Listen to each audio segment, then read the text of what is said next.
naman yan. Okay lang. Ganda ni Mama. Bless tayo sa kaibigan. Jaya, maraming salamat. Ulog ka na langit namin.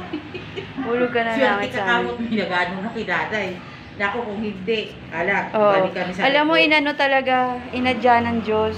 Biruin mo, ang tagal namin pa, na kami lang. Ganda ng nanay ko. 73 years old. Akala ko nga kabyuli, 60, mga 60, mga 67 ganyan eh. 70. Pinapabilan ko kay, ano kasi, sabi ko, ano na ko Si magbilang. nanay naman, 88 na sa August. Ito ang aming cook, si Jang Gyun Jaya.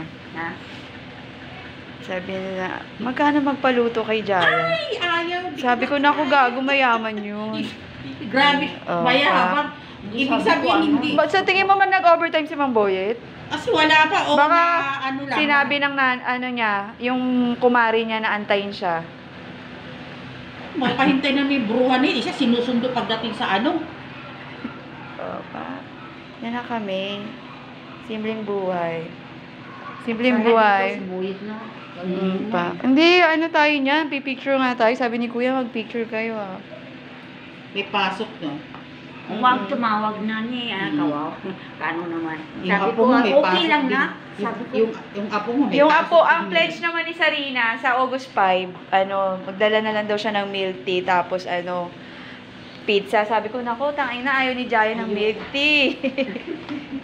Alam mo, pinipilit ko kay Boyet, lagyan mo ng tubig, nahihilo.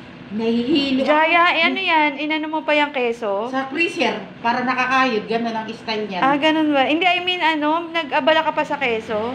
O, inano mo na kanina? Inano ko na yan Ah, sige, sige, kanina. sige. Ang dinagdag ko lang na dyan.